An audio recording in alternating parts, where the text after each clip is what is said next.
بسم اللہ الرحمن الرحیم۔ السلام علیکم پیارے دوستو، کیسے ہیں آپ سب؟ ہم امید کرتے ہیں کہ آپ سب خیر و خیریت سے ہوں گے۔ پیارے دوستو، سرزمین مکہ میں ایک مشہور ولید نامی کافر تھا جو نبی پاک صلی اللہ علیہ وآلہ وسلم کا بہت بڑا دشمن تھا۔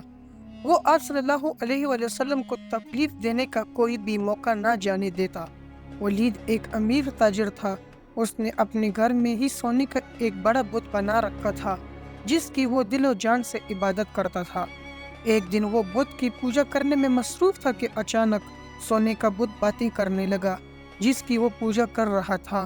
اس بت نے ولید سے کہا، اے میرے ماننے والے، مجھ پر یقین کرنے والے، سن لے، حضرت محمد صلی اللہ علیہ وآلہ وسلم اللہ تعالیٰ کے رسول نہیں ہے، نعوذ باللہ، نہ ہی رسول اللہ صلی اللہ علیہ وآلہ وسلم کا دین سچا ہے، اور محمد صلی اللہ علیہ وآلہ وسلم پر کبھی بھی ایمان نہ لانا، محمد صلی اللہ علیہ وآلہ وسلم کے رسول ہونے کی بھی تصدیق نہ کرنا۔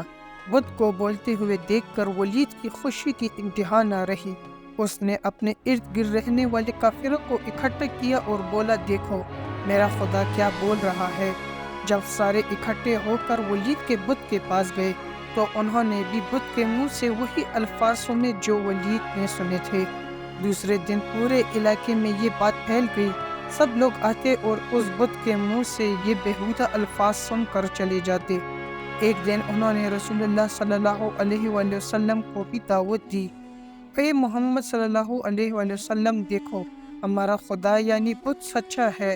جب نبی پاک صلی اللہ علیہ وآلہ وسلم اس بت کے پاس تشریف لائے، جب آپ صلی اللہ علیہ وآلہ وسلم کو دعوت دی گئی تو ولید نے چالاکی سے سارے مکہ والوں کو بھی ایک میدان میں اکٹھا کیا تاکہ آج بت کے منہ سے یہ الفاظ سب سن لے اور محمد صلی اللہ علیہ وآلہ وسلم پر جو ایمان لائے ہیں وہ بھی دوبارہ سے ہمارے خداؤں کو پوجنے لگ جائیں۔ لوگ میدان میں کھڑے ولید کے بت کے منہ سے مشرکانہ الفاظ سننے کے لیے بیتاب کھڑے تھے۔ جب بت نے رسول اللہ صلی اللہ علیہ وآلہ وسلم کو دیکھا تو اس نے نبی پاک صلی اللہ علیہ وآلہ وسلم کی طرف اشارہ کرتے ہوئے کہا، اے لوگو، یہ حضرت محمد صلی اللہ علیہ وآلہ وسلم ہے، یہ اللہ تعالیٰ کے آخری نبی ہے، اس کا دین سچا ہے۔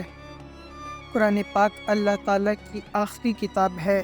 میری ان باتوں سے کبھی بھی انکاری مت ہونا۔ اگر تم ان باتوں سے انکاری ہو گئے تو تمہارے لیے اللہ تعالیٰ نے جہنم میں سخت عذاب تیار کر رکھا ہے، اور اگر تم دنیا اور آخرت میں کامیاب ہونا چاہتے ہو تو نبی پاک صلی اللہ علیہ وآلہ وسلم کے دین پر ایمان لے آؤ۔ اگر تم اللہ تعالیٰ اور اس کے نبی صلی اللہ علیہ وآلہ وسلم کو راضی کر لو گے تو تم دنیا و آخرت میں کامیاب ٹھہرائے جاؤ گے۔ اے کافرو، بتوں پر یقین کرنے والوں، تمہارے سارے بت تم کو گمراہ کر رہے ہیں۔ اگر تم نے انہی بتوں کی پوجا کی تو تم سارے کافر مزید گمراہ ہوتے جاؤ گے، اور مرنے کے بعد تمہارا ٹھکانہ جہنم کی سخت آگ ہوگی۔ جب ولید نے اپنے بت کے منہ سے یہ الفاظ سنے تو اس نے شرم کے مارے سر جھکا لیا۔ ولید کو اپنے بت پر اتنا غصہ آیا کہ اس نے غصے میں آ کر بت کے ٹکڑے ٹکڑے کر دیے۔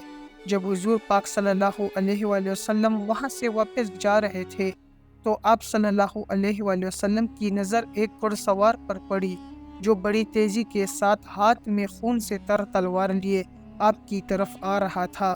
جب وہ آپ صلی اللہ علیہ وآلہ وسلم کے پاس آیا تو اس نے آپ کو سلام کیا۔ رسول اللہ صلی اللہ علیہ وآلہ وسلم نے سلام کا جواب دیا اور دریافت کیا کہ تم کون ہو؟ اس شخص نے جواب دیا، اے محمد صلی اللہ علیہ وآلہ وسلم، میں مسلمان جن ہوں اور آپ پر یقین رکھتا ہوں۔ مجھے معین بن العبر کے نام سے پکارا جاتا ہے۔ میں جبل طور میں رہائش پذیر ہوں۔ میں کسی کام کے لیے دوسرے علاقے میں گیا ہوا تھا۔